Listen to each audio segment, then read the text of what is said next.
She based on what?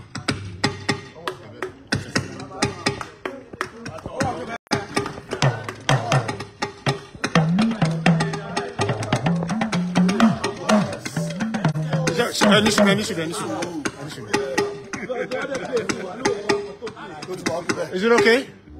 Oh yeah, mute her. Straight. Arule.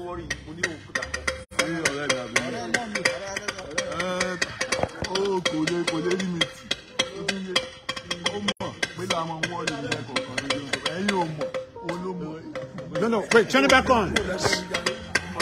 She volume me. Wow, okay. It's okay. It's okay. It's okay. Butter.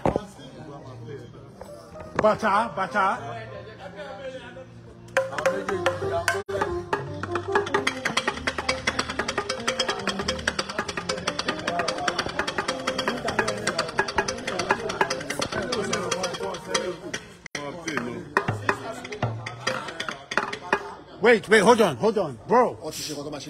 Méjèèjì, tu montes chez méjèèjì papọ̀. Tu entres papọ̀.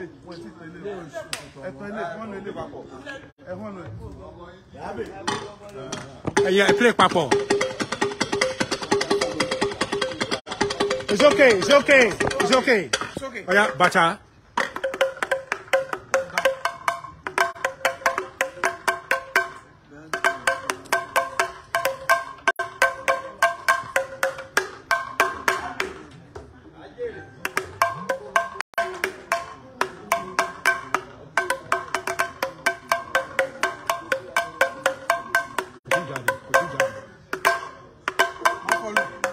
Volume.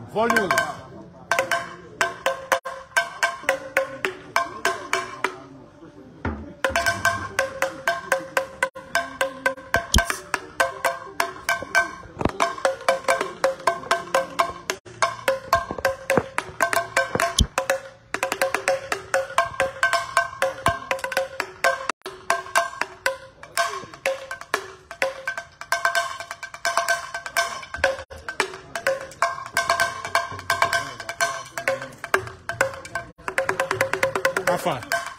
No. Butter. Butter.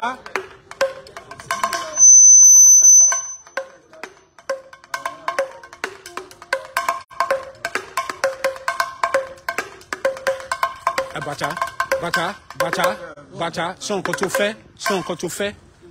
Qui le fait? Bon, okay, please. Shady Italian, Ekpa. Just give him the monitor.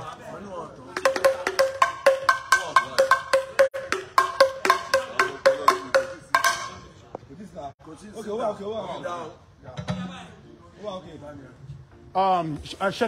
Shakere.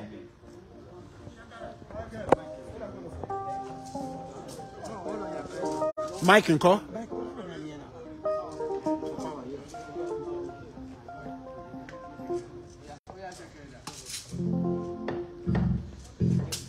Okay, boss, he's going to need 2 mics, one for backup and one for the shakere gogo. So you bring.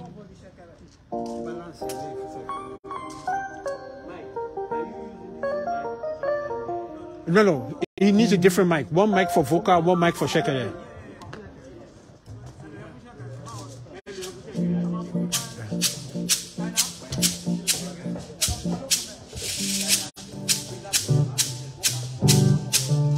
Listen.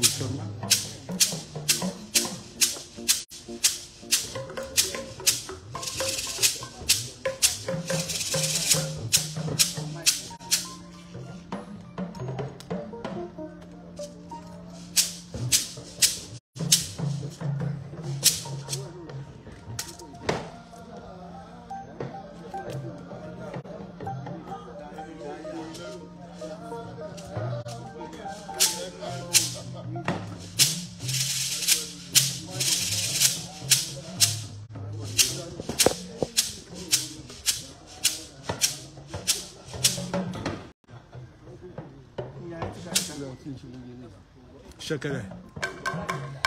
On pẹ́.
ẹ mọ̀ nǹkan ṣé ó ń ṣiṣẹ́.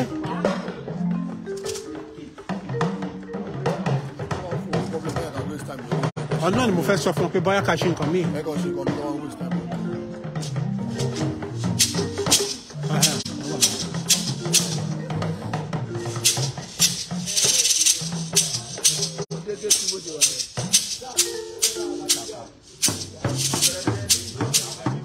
ẹ ti pa ṣé ṣẹ̀kẹ̀rẹ̀ yẹn wà ní other side náà ẹ hàn mí tẹ ẹ ṣí sílẹ̀ other side.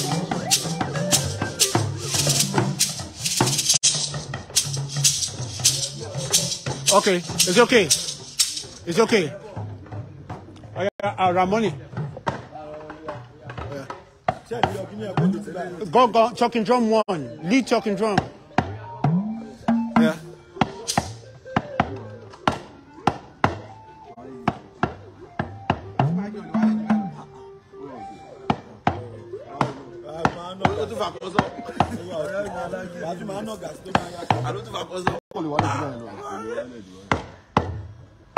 ẹ̀yin lẹ position ẹ dáadáa ó lè wálẹ̀ ó lè wálẹ̀.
Small.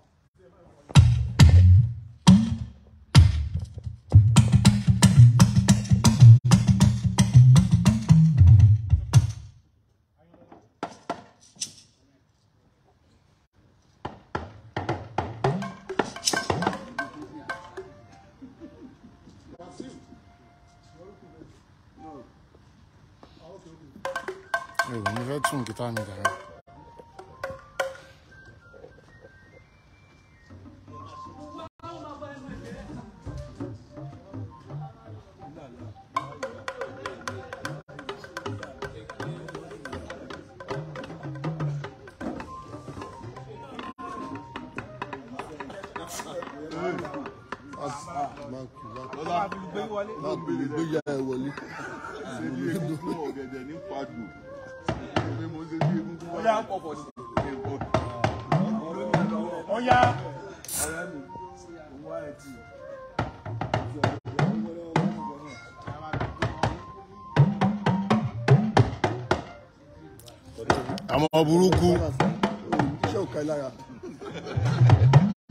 Àwọn burúkú ó bọ́ lọ́wọ́ alábíàmọ́.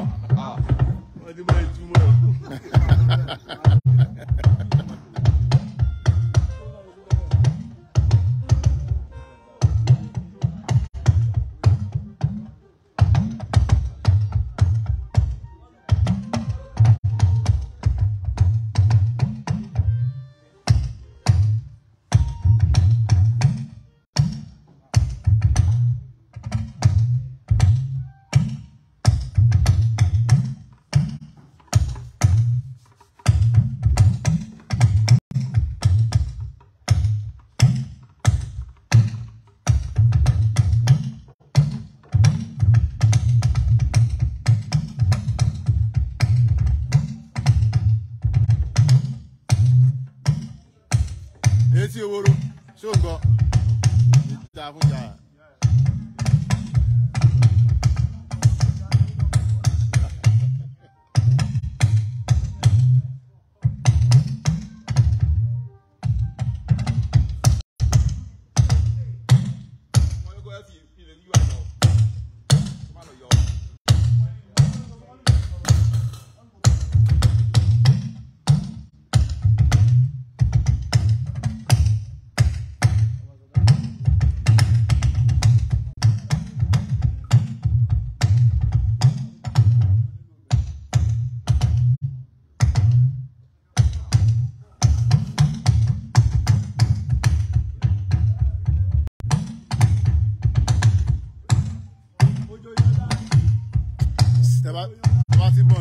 Sunday dàní kó máa ṣe fídíò mi ò ṣe cameraman ẹ̀yin mo fídíò látara ẹ̀ mú Sunday dàní kó máa ṣe fídíò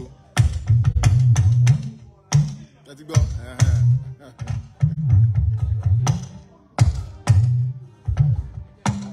ẹ̀ láìpẹ́.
Mi re do re mi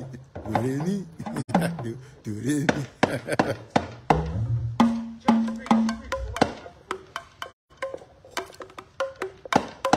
Stop.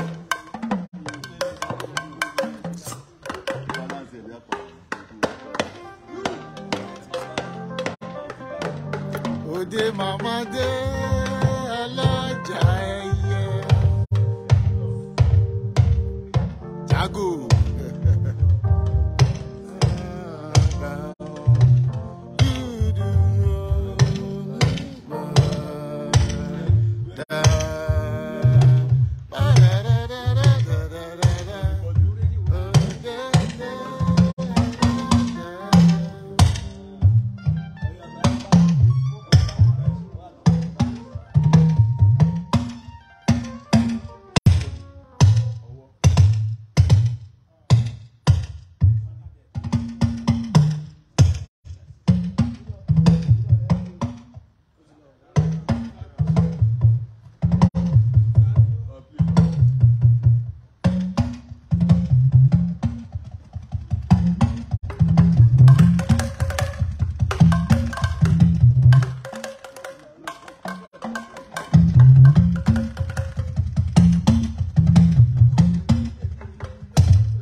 Ọdí yọ kúrò náà tó ti fún wọn fi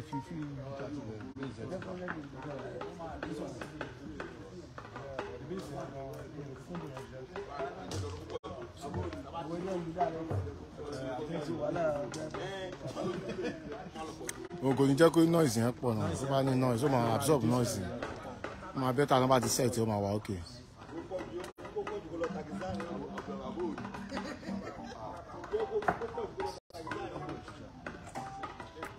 Kò sínú náà.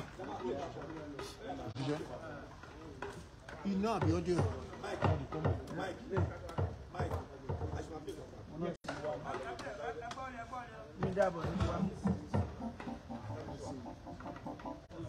Tí ó jẹ́ àbọ̀ ṣẹ́ wà wọn.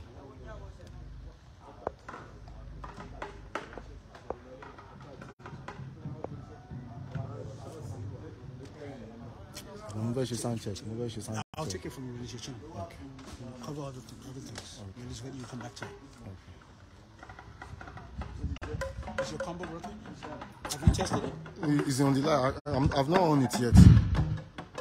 Okay, it's working.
No, ekpa ni cha ke play ni bi bai, ekpa icha yen.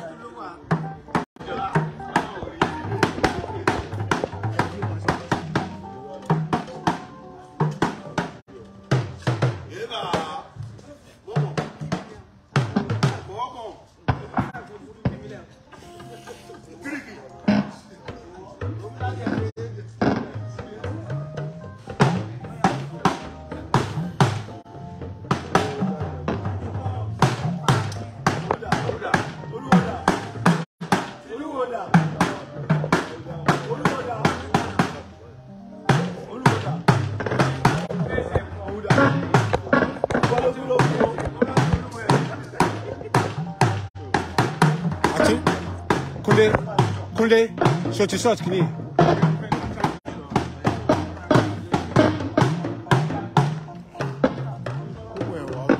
Ṣé o kò ní àbí combo yẹn gangan?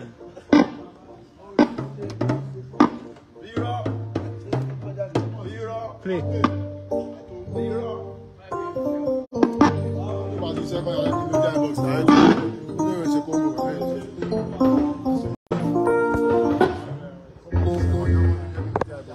Okiki.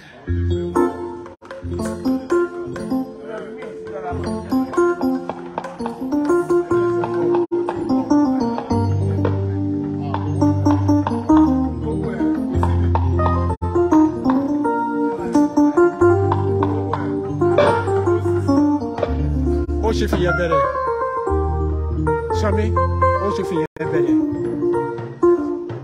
Yeah, or something slow, something classical.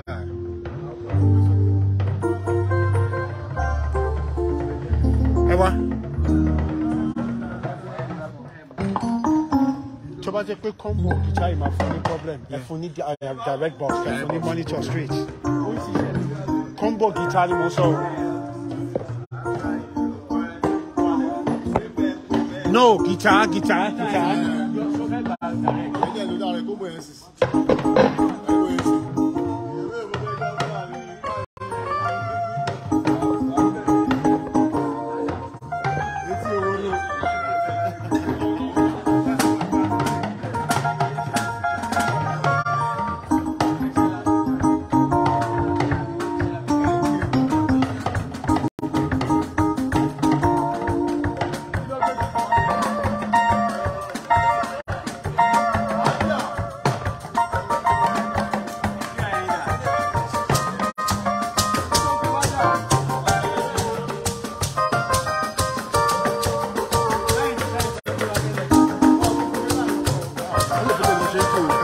Sọ nìyẹn ó yẹ ká fi nǹkan tó slow wọlé not fast gbẹrẹgbẹrẹgbẹrẹ no I ma build it up.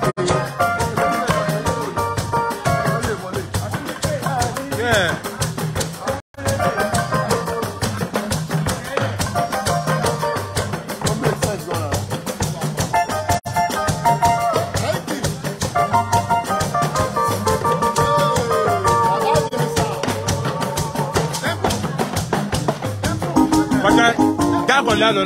Can you play the guitar? Because for the sax.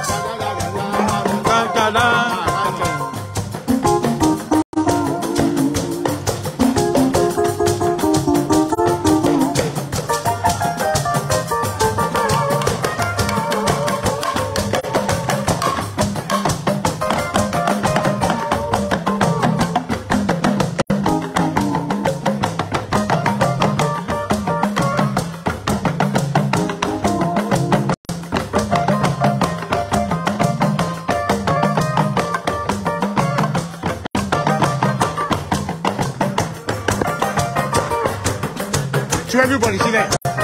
Should everybody see that?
What you need the volume again?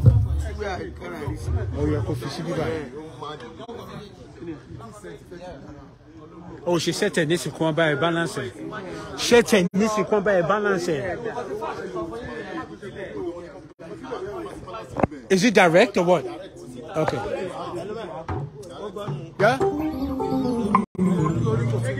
Oh yeah.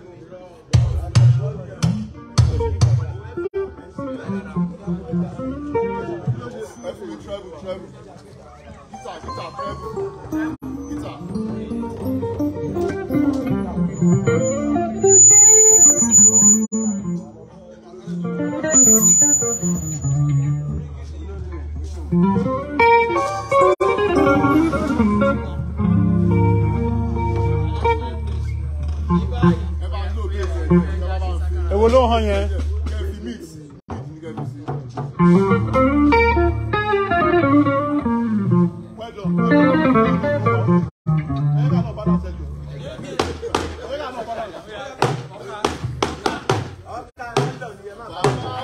Dekita, is it okay? Is it okay? Okay.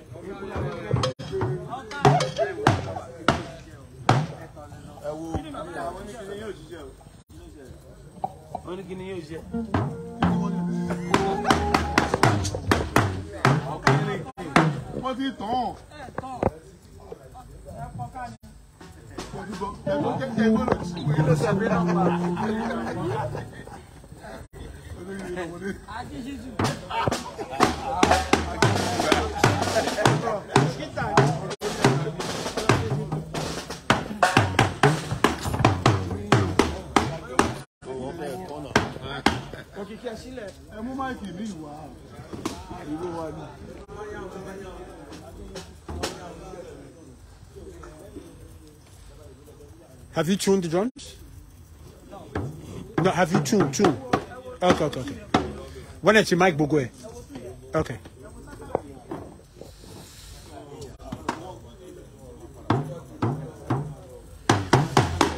On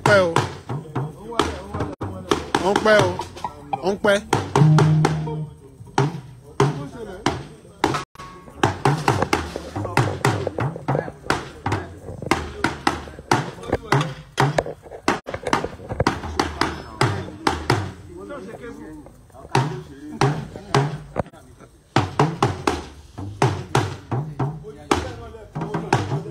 Kini battery sakara yanko. Battery sakara. So weak.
Tani.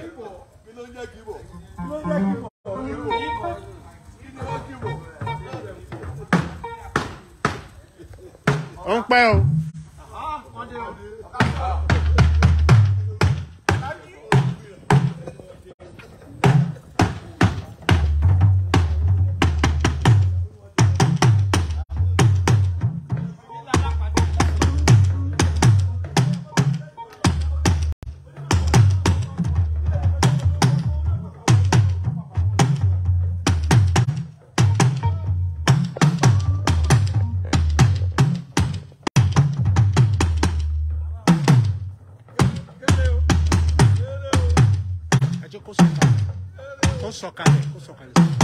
Kó sọ̀kalẹ̀ sí.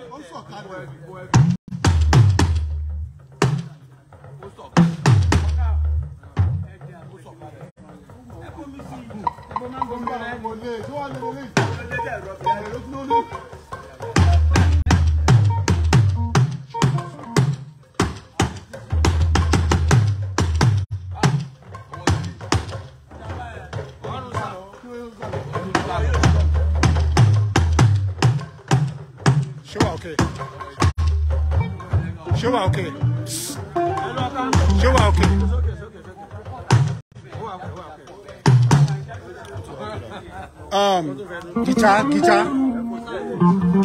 Did you put your effects here? Your effects here, one bit. Keyboard, okay? Should you okay?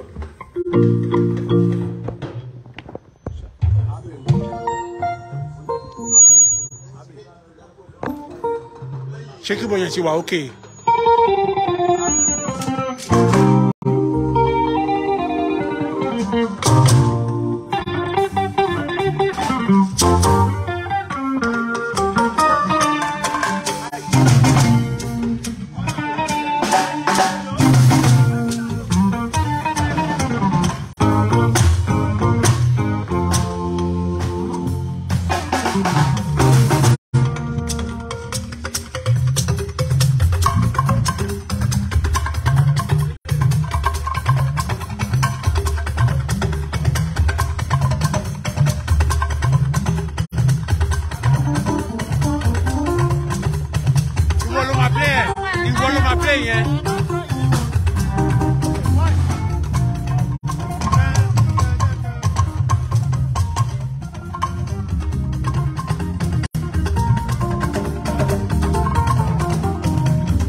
Bye.